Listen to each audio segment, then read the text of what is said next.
इसके लिए दादर नगर हवेली और दमन दीव संघ राज्य क्षेत्रों का विलय करके विधेयक 2019, ठीक है, the Dadar and Nagar Haveli and Daman and Diu merger of union territories bill 2019 को केंद्रीय गृह राज्य मंत्री श्री जी किशन रेड्डी ने 26 नवंबर 2019 को लोकसभा में प्रस्तुत किया गया, जो अगले ही दिन ध्वनिमत से पारित हो गया।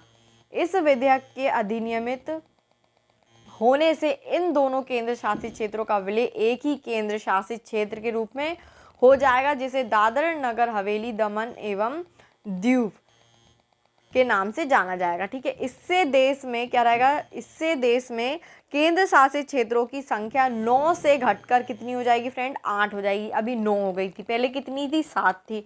जम्मू और कश्मीर को जब अलग अलग किया गया, जब जम्मू और लद्दाख 2 केंद्र शासित प्रदेश बनाए गए तो कितने हो गए थे, 9 हो गए थे।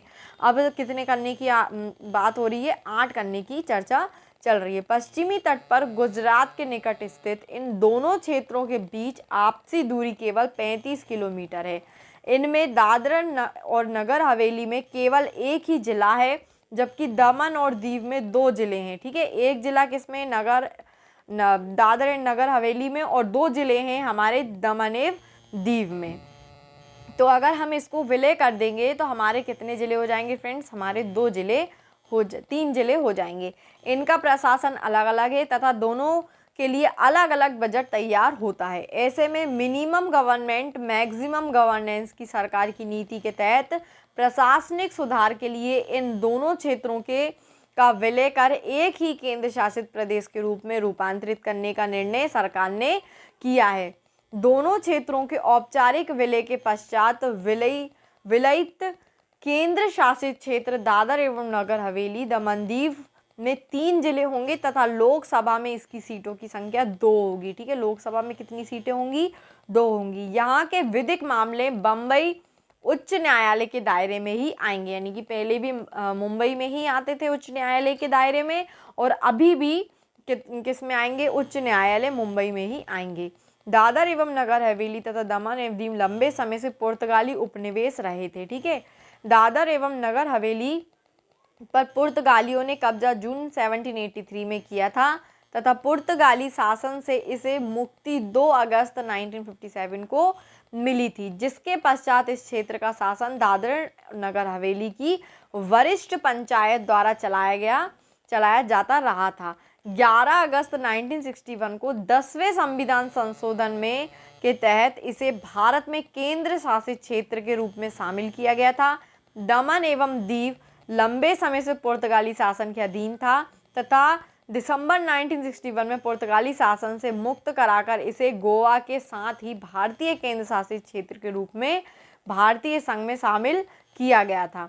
1987 में गोवा के पूर्ण राज्य बनने के पश्चात दमन एवं दीव एक पृथक केंद्र शासित क्षेत्र हो गया था, ठीक है। एक अलग ही केंद्र शासित क्षेत्र बना दिया गया था।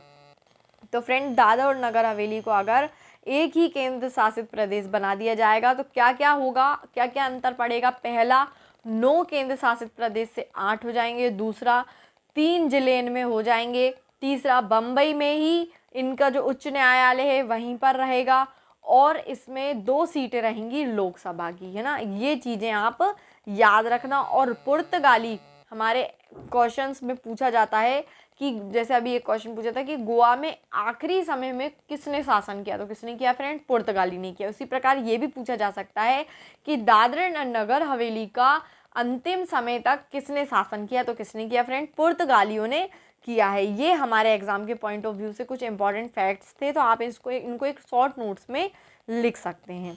और फ्रेंड, हमारा नेक्स्ट टॉपिक है कि भारत का 50वां अंतर्राष्ट्रीय फिल्म महोत्सव गोवा में संपन्न हुआ। कहाँ पे हुआ फ्रेंड, 50वां अंतर्राष्ट्रीय फिल्म महोत्सव हमारे गोवा में संपन्न हुआ। भारत का 50वां अंतर्राष्ट्रीय फिल्म महोत्सव, फ्रेंड देखिए ये इसका जो लोगो है इस प्रकार से एक बर्ड बनी हुई है, बना हुआ है कलरफुल। ये हमारा लोगो है किसका, international film festival of India यानी कि IFFI का, जो कि कहाँ पे हुआ, 50वां गोवा में हुआ। 20 से 28 नवंबर 2019 को गोवा में पणजी में संपन्न हुआ। प्रसिद्ध गायक और म्यूजिक कंपोजर शंकर महादेवन जी व उनकी टीम द्वारा प्रस्तुत संगीत के भव्य कार्यक्रम के साथ इस महोत्सव का उद्घाटन 20 नवंबर को हुआ। ठीक है, महादेवन जी ने इसका उद्घाटन किया। सूचना एवं प्रसारण मंत्री श्री प्रकाश जावड़ेकर जी तथा देश विदेश की फिल्म जगत की गणमान्य हस्तियों के बीच भारतीय सिनेमा के 2 महारथियों अमिताभ बच्चन जी और रजनीकांत जी ने उद्घाटन समारोह में दीप प्रज्वलित कर इसका उद्घाटन किया। ठीक है, किन किन ने किया? अमिताभ बच्चन जी ने और रजनीकांत जी ने। समारोह का संचालन जाने माने फिल्म निर्माता करण जौहर जी ने किया। फ्रेंड देखिए, कौन कैबिनेट मिनिस्टर कौन है, इसकी हमने लिस्ट का एक लेक्चर बनाया है कि कैबिनेट मिनिस्टर की और राज्य मंत्रियों की कि किस क्षेत्र में कौन मंत्री है, उसके बारे में हमने एक लेक्चर बनाया है, आप उसको ज़रूर देख लेना। ठीक है, और हमारा ये जो था ये बहुत ही इम्पॉर्टेंट टॉपिक है कि रजनीकांत जी ने और अमिताभ बच्चन जी ने दीप प्रज्वलित करके इसका उद्घाटन किया है। केंद्रीय सूचना एवं प्रसारण मंत्री श्री प्रकाश जावड़ेकर जी के अतिरिक्त केंद्रीय आयुष मंत्री श्रीपद नायक, पर्यावरण वन एवं जलवायु परिवर्तन राज्य मंत्री बाबुल सुप्रियो, गोवा के मुख्यमंत्री प्रमोद सावंत जी, सूचना एवं प्रसारण मंत्रालय के सचिव अमित खरे जी, प्रसार भारती के चेयरमैन ए सूर्य प्रकाश, केंद्रीय फिल्म प्रमाणन बोर्ड यानी सेंसर बोर्ड के चेयरमैन प्रसून जोशी तथा IFFI 2019 की अंतर्राष्ट्रीय जूरी के सदस्यों सहित सिनेमा जगत की जानी मानी हस्तियों ने उद्घाटन समारोह में उपस्थिति दी।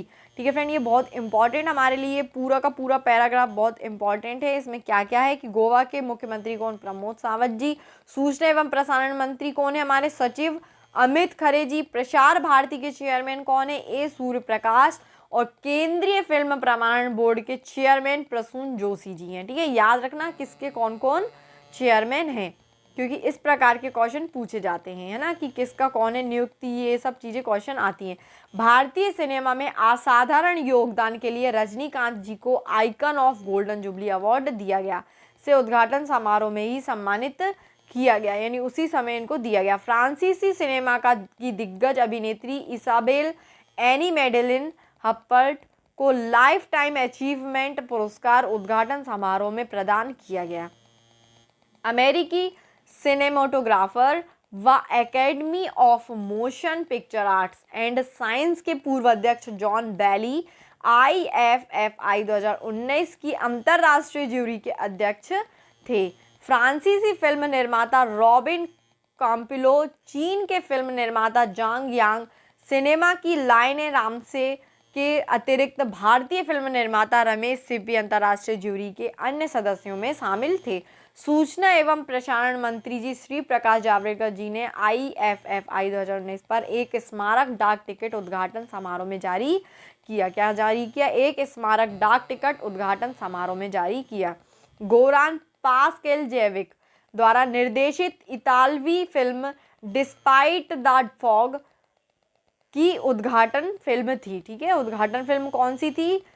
Despite the fog. IFFI 2019 में फोकस कंट्री रूस था। रूस की 8 फिल्मों का प्रदर्शन फोकस खंड में किया गया। यह लगातार 16वां वर्ष था जब इस समारोह का आयोजन गोवा में हुआ है, यानी कि लगातार 16 वर्षों से गोवा में ही इसका आयोजन हो रहा है। गोवा में पहली बार 35वां अंतर्राष्ट्रीय फिल्म समारोह नवंबर 2004 में आयोजित किया गया था, जिसके पश्चात इस समारोह के लिए स्थायी समारोह स्थल निर्धारित कर दिया गया था। तदनुरूप उसके बाद से प्रतिवर्ष यह आयोजन गोवा में ही किया जाता है, यानी कि सबसे पहले 2004 में हुआ था। कौन से नंबर का हुआ था? 35वां। उसके बाद से निर्धारित किया गया कि इसी गोवा में ही हमारा हर बार समारोह होगा। 20 नवंबर को उद्घाटन समारोह का संबोधित करते हुए केंद्रीय सूचना एवं प्रसारण मंत्री श्री जावड़ेकर जी ने भारत में फिल्म निर्माण की स्वीकृतियों हेतु एकल विंडो प्रणाली की घोषणा करते हुए कहा कि इससे अंतर्राष्ट्रीय फिल्म निर्माता भारत में फिल्म निर्माण हेतु और अधिक आकर्षित होंगे। उन्होंने कहा कि भारत में प्राकृतिक सुंदरता से भरे अनेक शूटिंग स्थल हैं, किंतु इन स्थलों पर शूटिंग के लिए 15 से 20 स्वीकृतियों की आवश्यकता होती है। एकल खिड़की प्रणाली से ये सारी स्वीकृतियां एक बार में प्राप्त होंगी। फ्रेंड देखिए कितना इंपॉर्टेंट कदम उठा उस समय कि 15 से 20 स्वीकृतियाँ लेनी पड़ती थी, लेकिन अगर खिड़की प्रणाली, एकल खिड़की प्रणाली के अंतर्गत ये सारी की सारी स्वीकृति एक ही बार में मिल जाएगी। भारत सहित 76 देशों की 200 से अधिक फिल्मों का प्रदर्शन इस महोत्सव में विभिन्न खंडों में किया गया। वर्ल्ड पैनोरमा व इंडियन पैनोरमा के अतिरिक्त international competition, debut film competition, festival kaleidoscope व रेट्रोस्पेक्टिव भी इसमें किया गया आदि इसमें शामिल थे। ठीक है, इंटरनेशनल कंपटीशन खंड में शामिल 15 फिल्मों में 2 भारतीय फिल्में, लीजो जॉस पॉलिसेरी द्वारा निर्देशित मलयालम फिल्म जल्लीकट्टू व अनंत नारायण महादेवन द्वारा निर्देशित मराठी फिल्म माई घाट क्राइम नंबर 103 बाय 2005 शामिल थी। अभिषेक शाह द्वारा निर्देशित गुजराती फिल्में हेल्लोरा भारतीय पैनोरमा खंड की उद्घाटन फिल्म थी। महोत्सव के पुरस्कारों का वितरण 28 नवंबर को समापन समारोह में किया गया।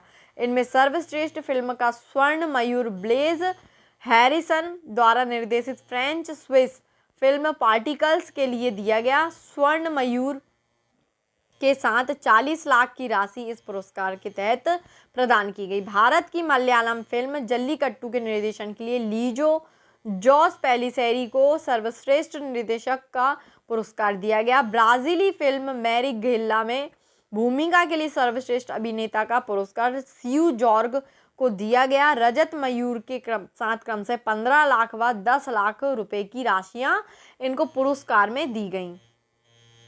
सर्वश्रेष्ठ अभिनेत्री का रजत मयूर मराठी फिल्म माई घाट क्राइम नंबर 103 बाय 2005 में भूमिका के लिए भारत की उषा जाधव को दिया गया। जूरी का विशेष पुरस्कार रजत मयूर के साथ 15 लाख तिब्बती फिल्म बैलून के लिए पेमा तिसदान को दिया गया। शांति, अहिंसा व सहिष्णुता को निरूपित करने वाली उत्कृष्ट फिल्म के लिए पेरिस स्थित international council for film, television and audio visual communication व यूनेस्को के सहयोग से शुरू किया गया ICFT UNESCO Gandhi medal Riccardo Salvetti द्वारा निर्देशित इतालवी फिल्म रवांडा के लिए प्रदान किया गया।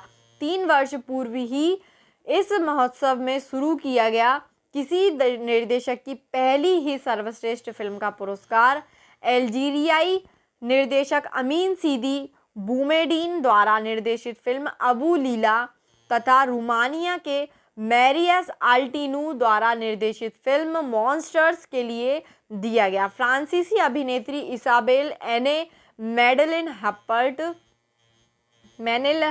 को लाइफ टाइम अचीवमेंट पुरस्कार तथा भारतीय अभिनेता रजनीकांत जी को icon of golden jubilee award उद्घाटन समारोह में ही प्रदान कर दिया गया था। 28 नवंबर को महोत्सव का समापन भी रंगारंग कार्यक्रम के साथ हुआ। समापन समारोह का राज्यपाल श्री सत्यपाल मलिक ने भी संबोधित किया। ठीक है, हमारे जो राज्यपाल हैं, वहाँ के जो राज्यपाल हैं सत्यपाल मलिक जी ने संबोधित किया। भारत में अंतर्राष्ट्रीय फिल्म महोत्सव के आयोजन की शुरुआत 1952 में हुई थी। कब हुई थी फ्रेंड? 1952 में हुई थी तथा ऐसा पहला महोत्सव मुंबई में आयोजित किया गया था। यानी पहला कब सबसे पहले कहाँ हुआ था आयोजित? मुंबई में। इसके पश्चात चेन्नई, दिल्ली, कोलकाता, तिरुवनंतपुरम आदि शहरों में आयोजन के पश्चात 2004 में इसका आयोजन गोवा में हुआ। तब से गोवा में ही यह प्रतिवर्ष आयोजित तो होता रहा है तथा इसे ही इस महोत्सव का स्थायी आयोजन स्थल बना दिया गया है। अंतर्राष्ट्रीय फिल्म निर्माता एसोसिएशनों के फेडरेशन ने भारत के अंतर्राष्ट्रीय फिल्म महोत्सव को ए श्रेणी का महोत्सव करार दिया हुआ है। भारत के अंतर्राष्ट्रीय फिल्म महोत्सव के 50 वर्ष पूर्ण होने पर इसके लिए international council for film, television and audio visual communication ने ICFT यूनेस्को फेलिनी मेडल पद प्रदान करने की घोषणा की है। फ्रेंड, एक ब्रैकेट इंपॉर्टेंट नोटिस है ये। भारत का 50वां अंतर्राष्ट्रीय फिल्म महोत्सव से संबंधित कुछ नोट है। आयोजन तिथियां एवं स्थल 20 से 28 नवंबर 2019 को गोवा। महोत्सव की उद्घाटन फिल्म इटली की फिल्म डिस्पाइट द फॉग, निर्देशक कौन था? गोरान पास्कल जैविक। महोत्सव की समापन फिल्म मर्दे एंड हर मदर, ये निर्देशक मोहनसेन मखलबाग, ठीक है। फोकस कंट्री रूस थी। अंतरराष्ट्रीय ज्यूरी के अध्यक्ष कौन थे? John Bailey, America. फिल्म पुरस्कार के साथ दी जाने वाली ट्रॉफी स्वर्ण रजत मयूर महोत्सव व पुरस्कार देखते हैं। सर्वश्रेष्ठ फिल्म स्वर्ण मयूर पार्टिकल्स, निर्देशक ब्लेज हैरिसन, 40 लाख रुपए दिए गए। सर्वश्रेष्ठ निर्देशक लिजो जॉस पेलिसेरी, मलयालम फिल्म जल्लीकट्टू, जिसको 15 लाख रुपए दिए गए। सर्वश्रेष्ठ अभिनेता स्यू जॉर्क, फिल्म मैरी गेल्ला में भूमिका थी इनकी, 10 लाख रुपए दिए गए। सर्वश्रेष्ठ अभिनेत्री उषा जाधव, मराठी फिल्म माई घाट क्राइम नंबर 103/2005 में भूमिका रही, 10 लाख रुपए इनको दिए गए।